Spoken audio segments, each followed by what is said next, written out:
Tu es bizarre, toi. T'es un peu spécial comme personne. Franchement, je te comprends pas. Laisse-le, laisse-la. Il est dans son monde. Ces phrases que je viens de te partager, c'est peut-être des phrases, en fait, que tu as déjà entendues à ton sujet. Voire, tu les as pas entendues, mais tu les as peut-être déjà ressenties à ton sujet. À travers cette vidéo, j'ai envie de te parler, en fait, de ce sentiment peut-être que tu as, et d'être bizarre aux yeux des autres.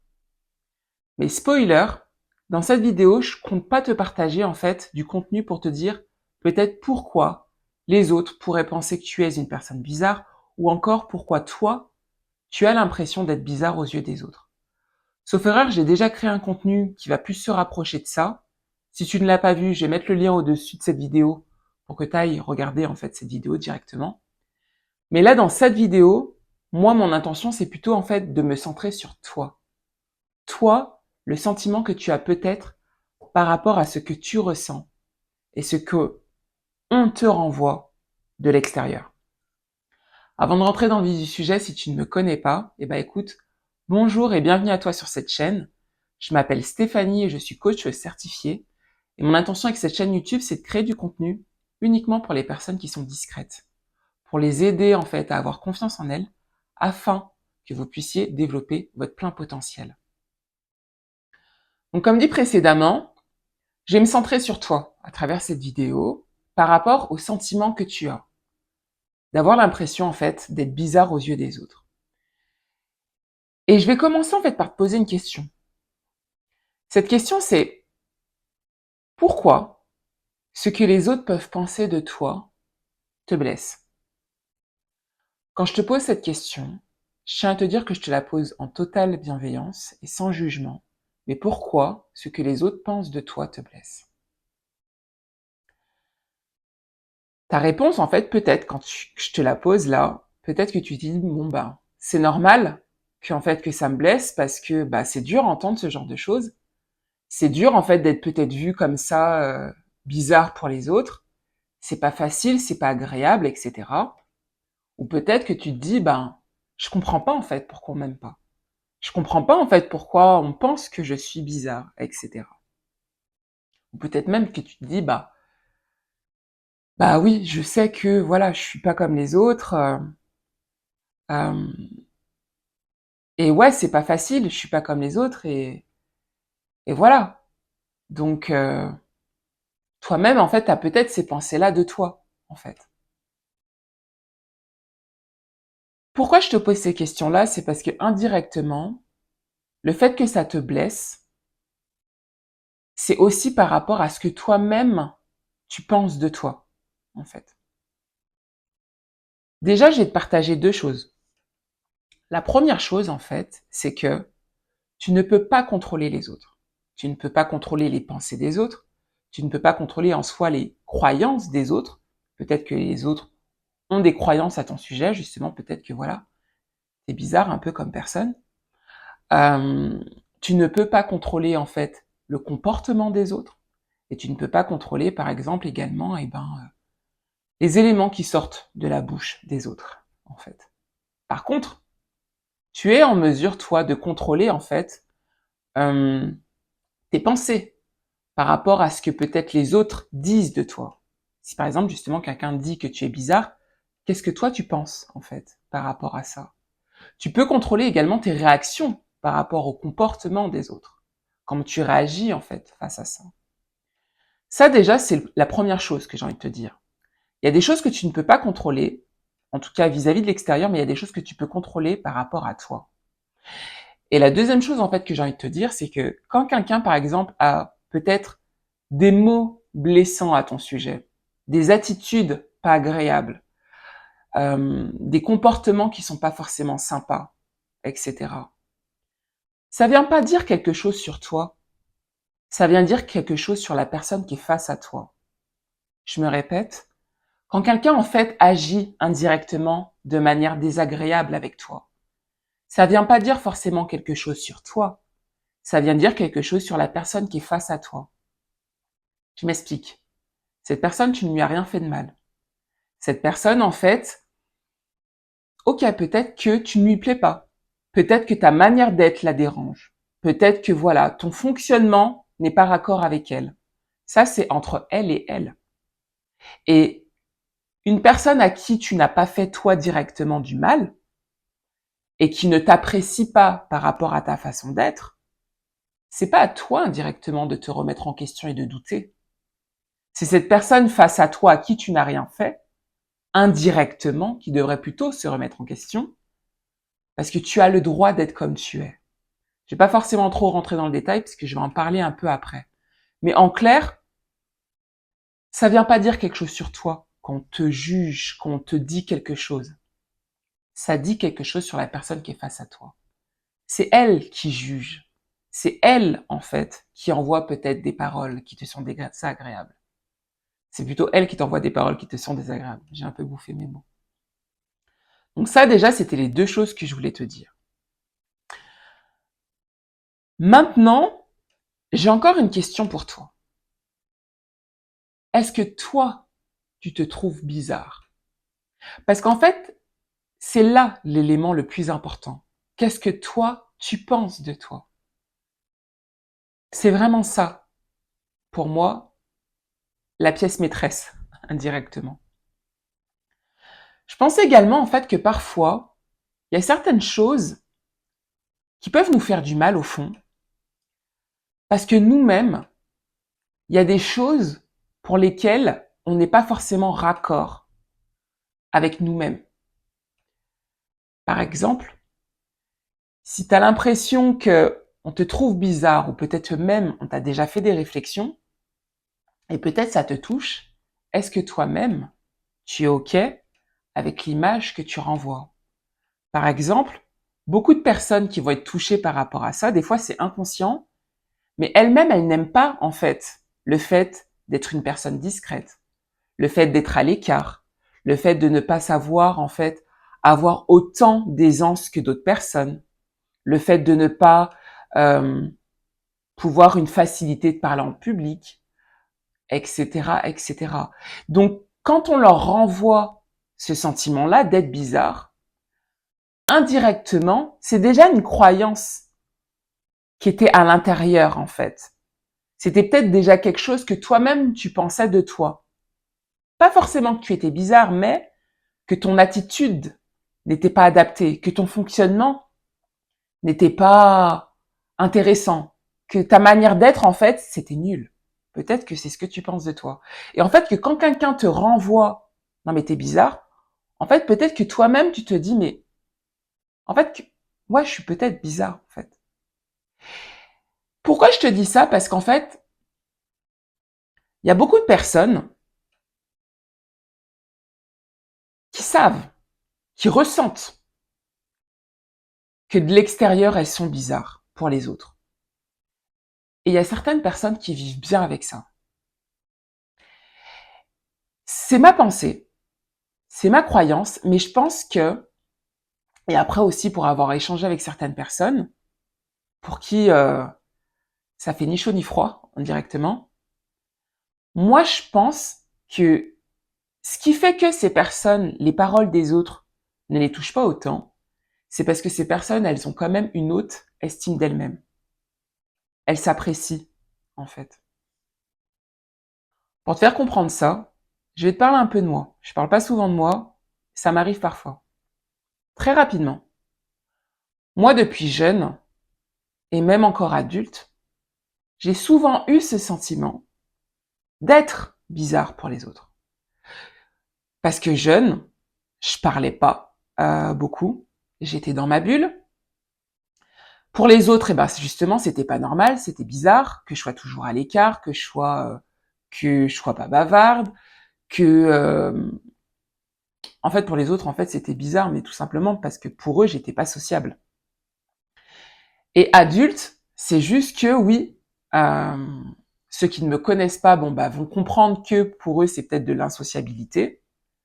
En fait, c'est que j'aime être aussi dans mon coin, en fait. Et je vais aussi ressentir avec qui j'ai envie de parler ou pas, mais j'ai pas forcément ce besoin de côtoyer tout le monde. Euh, J'aime être seule et je renvoie peut-être aussi quelque chose. que voilà, euh, elle est un peu spé, Stéphanie. Elle parle pas beaucoup, Stéphanie. Stéphanie est toujours dans son monde, etc. Elle veut jamais se mélanger, elle s'intègre pas, etc. Et ça, je l'ai souvent eu plus jeune. On m'a souvent fait les réflexions. Stéphanie, elle parle pas beaucoup. Stéphanie, c'est comme ça. Stéphanie, c'est comme si. Il faudrait qu'elle fasse un peu comme les autres, etc., etc. J'ai grandi avec ça. Et de toi à moi, je l'ai toujours ressenti, mais ça a jamais été un problème pour moi. Je me suis toujours sentie différente des autres, mais ça a jamais été un souci pour moi, parce qu'en fait, moi, j'ai toujours été raccord avec moi. Et ça va peut-être être un peu radical ce que je vais te dire, mais avant, plus jeune, je posais pas ces mots-là, mais en tout cas, avec l'âge, et maintenant, c'est ce que je pense. Mais c'est que je pense également que j'ai toujours été OK, parce que aujourd'hui, en tout cas, aujourd'hui quand je te parle, c'est ça, mais je suis pas là pour plaire pour les autres. Je suis pas là, en fait, pour faire comprendre aux autres mon fonctionnement. Je suis là pour me plaire à moi et pour apprécier moi personnellement mon fonctionnement à moi. Tant que moi je me plais personnellement, c'est OK. Si après l'autre personne face à moi a ses croyances à mon sujet, pense certaines choses et pense que je devrais agir comme elle a ses attentes vis-à-vis de moi, c'est entre elle et elle. Moi, j'ai mes attentes personnelles. Moi, je sais qui je suis et je m'apprécie comme je suis. Quand tu es comme ça, ce que les autres peuvent penser de toi, ça t'est égal. Je vais pas te dire que ça va pas te toucher, surtout peut-être si tu apprécies ces personnes-là. Des fois, il y a des choses qui me touchent.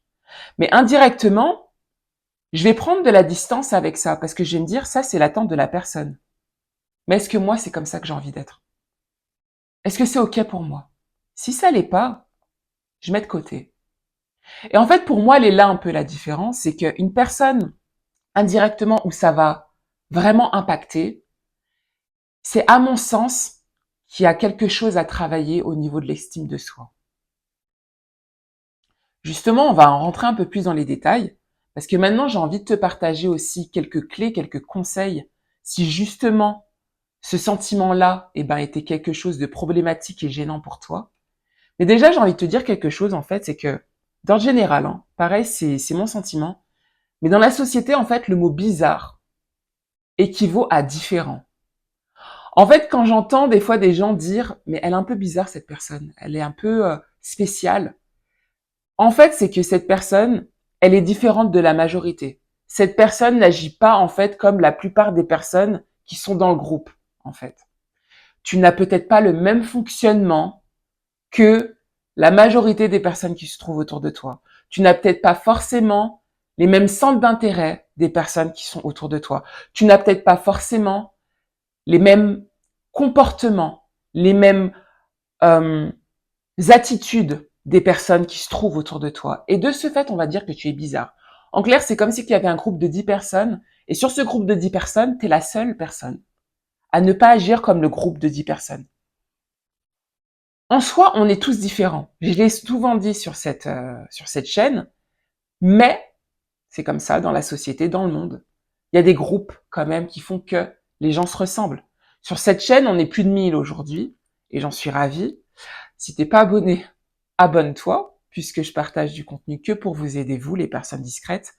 Mais, justement, on est 1000 sur cette chaîne YouTube. Et mon intention pour cette chaîne, c'est d'aider les personnes discrètes. Si depuis le temps tu suis mes contenus, indirectement, c'est parce que ça te parle. Et peut-être les 1000 autres personnes qui suivent aussi ce contenu, c'est parce que ça vous parle. Mais peut-être parce que vous avez plus ou moins le même fonctionnement. Vous vous retrouvez en fait dans ce que je vous partage. Il y a d'autres personnes qui vont avoir pareil le même fonctionnement, qui vont parler plus, qui vont peut-être avoir plus d'aisance devant les autres, à se mettre en avant, etc., avoir les mêmes centres d'intérêt, bla bla bla. Et quand toi, tu n'es pas forcément comme la majorité, pour des personnes, il faut un raccourci, tu es bizarre. Mais tu n'es pas bizarre, en fait. Tu es toi, t'es pas bizarre. Tu n'as peut-être tout simplement pas le même fonctionnement que les autres. Mais déjà, toi-même, il faut que tu sois raccord avec ça. Maintenant, je vais te partager en fait différentes clés. La première clé que je partage très souvent sur ma chaîne, et que je ne cesserai de partager, qui est pour moi un outil puissant, mais c'est de t'auto-questionner. Pose-toi des questions, en fait. Moi, déjà, à travers le coaching, c'est quelque chose, en fait, qui compte énormément pour moi, mais c'est de poser des questions. Et là, pareil, on va pas déroger à la règle. Je vais te poser quelques questions. La première question que j'ai envie de te poser, c'est, en fait, que tu te poses, suis-je une personne bizarre? Si oui, pourquoi? Pourquoi, en fait, tu te trouves bizarre? Sinon, j'ai envie de te dire, eh ben, c'est ok. Kiffe ton unicité, parce qu'en fait, comme je l'ai dit, tu n'es pas bizarre, tu es juste unique, en fait. Donc, kiffe ton unicité si tu es ok avec ça. Si tu ne l'étais pas, pose justement pourquoi, à tes yeux, tu te trouves également bizarre. Deuxième question, suis-je ok avec mon image? Justement, en fait, quand je te pose cette question, eh ben, je t'invite également à te décrire comment toi tu te vois, mais également comment tu penses qu'on te voit, en fait. Troisième question, qu'est-ce qui me dérange réellement quand on fait, qu'est-ce qui me dérange réellement quant au fait qu'on pense ou qu'on dise que je suis une personne bizarre? Toutes les questions là que je viens de te poser, c'est entre toi et toi. Mais c'est tes réponses qui comptent, qui sont importantes. Parce que tout va dépendre de ce que tu penses toi. J'ai une autre question en fait, c'est aussi, mais est-ce que l'image que tu penses renvoyer au monde, à la société, t'es ok avec elle? Es-tu ok en fait avec l'image que tu penses renvoyer au monde, à la société? Tout à l'heure, donc je te demandais en fait, toi, quelle était l'image que tu pensais de toi, mais également quelle image tu pensais renvoyer. Et là, en fait, c'est de savoir si l'image que tu penses renvoyer, toi, est-ce que tu es ok avec? Là, justement, si ta façon d'être, par exemple, tu ne l'appréciais pas, qu'est-ce qui me dérange chez moi? Je t'invite à te poser cette question. Qu'est-ce qui me dérange chez moi? Deuxième question. Comment j'aimerais être idéalement? Troisième question. Comment je pourrais me rapprocher de mon être idéal? Ces questions-là, en fait, c'est tout simplement pour aller au-delà de la réflexion. Souvent, on s'arrête à non, mais moi, j'aime pas comment je suis comme ça, j'aime pas ma façon d'être, blablabla, blablabla. Ok, c'est un fait. Tu sais les choses que tu n'aimes pas. Ok. Que voudrais-tu? Comment voudrais-tu être? Comment tu pourrais faire pour te rapprocher de la personne que tu voudrais être? En fait, si tu ne fais simplement que poser les choses que tu n'aimes pas, mais sans aller en fait plus loin que ça, tu vas rester en fait dans cette posture de OK, je me plains. Par contre, quand tu commences à agir et en te disant je veux ça et comment je pourrais faire, tu prends une posture plutôt de recherche de solutions. Tu te mets plutôt en action pour bouger les choses. Ce qu'il est un peu là. La chose importante est là. C'est de OK, et c'est peut-être OK de ne pas apprécier comment tu es, mais maintenant, qu'est-ce que tu fais? Est-ce que tu veux rester comme ça ou est-ce que tu veux changer? Je t'invite à te poser ces questions-là. Deuxième chose que j'ai envie de te partager et qui est à mon sens très importante, j'aurais même pu la mettre en première chose. Arrête de prendre les choses personnellement et arrête de te remettre en question. Ça fait sens en fait avec ce que je te disais un peu plus haut, quand je te disais que quand quelqu'un te dit quelque chose, quand quelqu'un est désagréable avec toi dans ses mots, dans ses comportements, etc., ça vient pas dire quelque chose sur toi, ça vient dire quelque chose sur la personne face à toi. Cette personne, tu ne lui as rien fait de mal directement. Si elle, tu ne lui plais pas, si elle, dans ta manière d'être, ça la dérange, elle n'apprécie pas ton comportement, etc., etc., c'est entre elle et elle. Mais par contre, si ta manière d'être, comment tu es, de savoir que ça dérange l'autre, ça te dérange toi, ça signifie qu'il y a quelque chose à travailler chez toi. Une personne peut penser ce qu'elle veut de toi. Elle a le droit, tu ne la contrôles pas. Par contre, Si le fait que ce que pense cette personne te dérange, tu dois faire un travail sur toi. Et je t'invite vraiment à faire ce travail sur toi. Parce qu'en fait, si quelque chose doit te déranger chez toi, c'est chez toi, mais c'est pour toi. Mais il faut pas que ça soit l'extérieur qui impacte ta façon d'être, en fait. Donc, moi, je pars du principe que c'est OK si toi-même, il y a des choses où t'es pas raccord, que tu as envie de changer chez toi, qui ne te plaisent pas. C'est OK, en fait. Mais par contre, si à chaque fois, l'extérieur te renvoie des choses et ça te renvoie des trucs sur toi et tu te remets en question, il y a quelque chose à travailler et que c'est plus profond, en fait. Donc, moi, quand je te dis arrête de te remettre en question et de prendre toutes les choses personnellement, c'est parce que la personne, en fait, quand elle a un avis sur toi, euh, c'est son avis, c'est ses croyances. Et ça doit pas être un problème pour toi, en fait.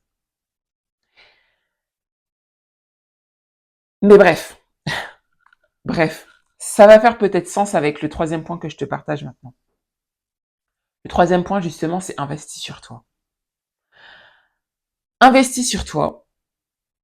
Et comme je l'ai dit donc précédemment, parce qu'à mon sens, c'est que ça signifie qu'il y aurait peut-être quelque chose à faire sur ton estime de toi-même, à développer, à travailler.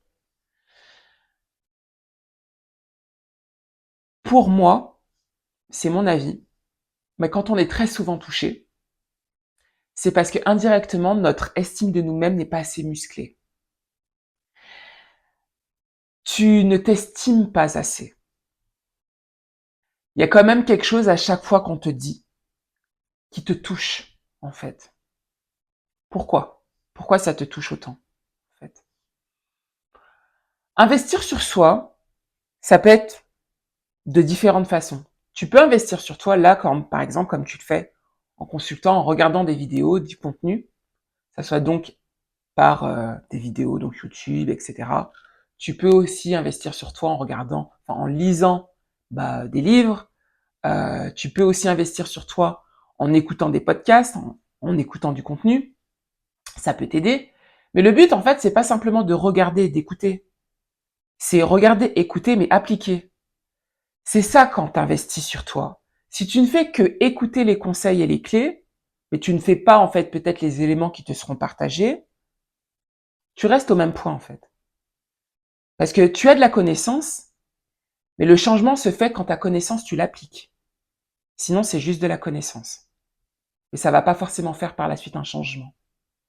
Et après, l'investissement sur soi, ça peut être également en allant faire appel à une aide extérieure. Ça peut être un professionnel, en fonction de ta problématique, si c'est très profond ou autre, en fonction de la problématique que tu peux faire peut-être appel à un thérapeute, en fait. Moi, je l'ai déjà et souvent dit sur cette chaîne, pour normaliser le fait, quand des fois ça va pas, quand on ressent que ça va pas, de faire appel, en fait, à un thérapeute. Il y a trop de personnes, en fait, qui vont se dire que, voilà, si je fais appel à quelqu'un, un thérapeute ou autre, c'est que voilà, c'est que ça va pas. On va penser en fait que j'ai un problème mental, etc. Non, moi ce que je pense en fait, c'est que tu as conscience que tu vas mal et que tu as envie d'aller bien et que tu fais ce pas pour toi. Et ça sert à ça un thérapeute en fait. Mais rien que déjà que tu aies cette conscience de consulter quelqu'un, indirectement pour moi, c'est que tu vas bien.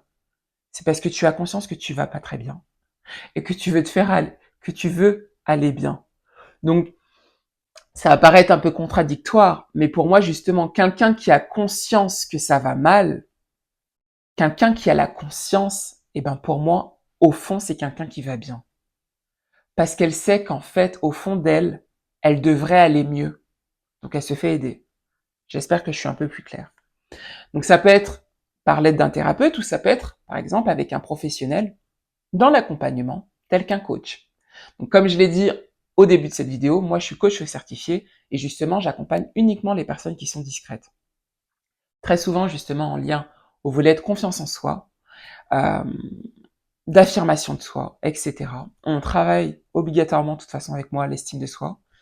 Mais voilà, tu peux faire aussi appel à un professionnel pour avoir aussi ce recul extérieur et aussi peut-être, c'est pas peut-être, mais te poser des questions que toi-même tu ne te poses pas et également creuser des éléments que toi-même en fait tu ne vois pas ou que tu ne travailles pas en fait. C'est aussi tout ça l'utilité de voir en fait un professionnel parce qu'il a un regard extérieur et voilà en fait.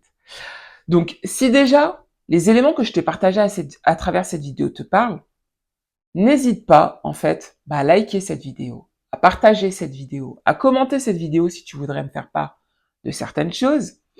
Et je vais aussi terminer sur ça pour te dire que tu n'es pas une personne bizarre. Par contre, tu es ce que tu penses de toi.